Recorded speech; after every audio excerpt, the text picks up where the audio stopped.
Thank you very much. And I'd like to recognize the gentleman from Illinois, Mr. Casten. Thank you, Mr. Acting Chair, and thank you, Mr. Administrator, for being here.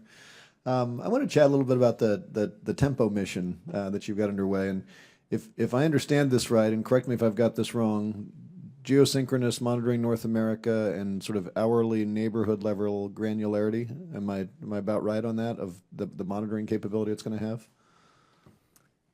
Just one second. This is the mission that's monitoring local pollutants in the atmosphere. Well, it is one of the ones that is doing that.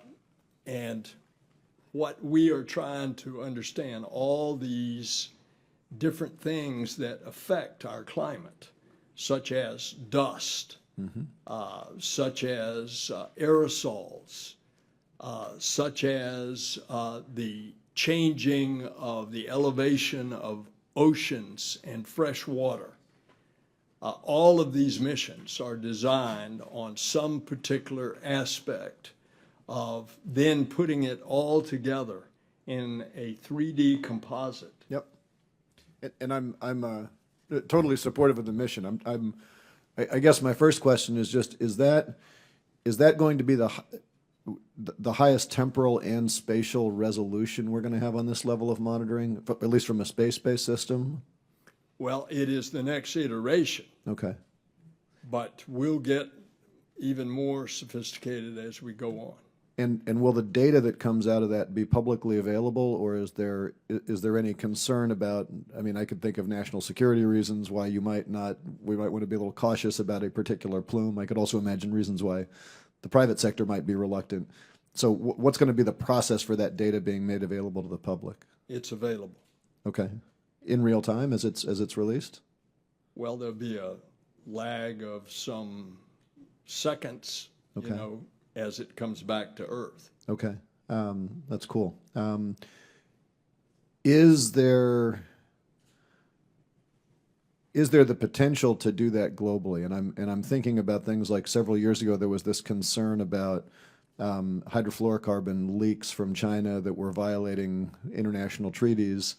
And I would imagine from a national security perspective, if we had the ability to pinpoint where that leak was coming from at a specific point, it might be in our national interest. The Chinese might have been reluctant. Is there the potential to make this global, or does that create some diplomatic problems? Global. Global, okay.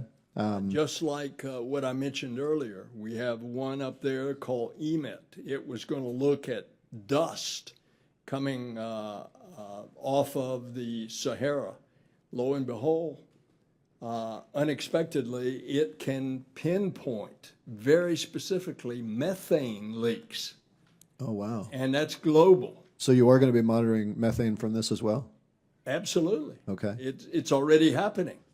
Well, you're reading my mind, and I'm intrigued, and let us know how we can continue to help this.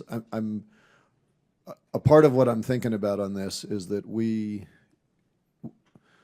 are going down the path to have global methane monitoring, global methane tracking as a climate forcing compound in the atmosphere. We know that methane leak rates exceed what is documented, right? You know, if you look at like the balance on natural gas extraction and what's sold, we know there's a gap that's bigger. And it's really hard to pinpoint exactly who's responsible. To the extent that this has the ability to get granular and temporal, I would assume that this starts to be something where we can look and say, okay, this specific entity at this time of day was operating in that location, and so we have some accountability. Will that data then be, I guess, what's the plan to coordinate with other agencies on the use of this data? It is available, and it also is very specific. This is what was such a pleasant surprise about the spacecraft EMET. We can pinpoint methane emissions now so specifically that, for example, if there's a real polluter, we've got the evidence, but what we find out is that some industries don't even know that they are emitting methane. And so this is valuable information for that industry to be able to stop it. Well, And methane, of course, is one of the major greenhouse gases. that's It and carbon dioxide. no, it's precisely why I asked the question. We were up in Alaska last year and looking at permafrost melt and how you figure out, where the global balance goes and how you track all that. Well, it's fascinating. Happy to have you here, proud to have you here, and look forward to working with you to make sure that we can continue to expand these programs. Yield back.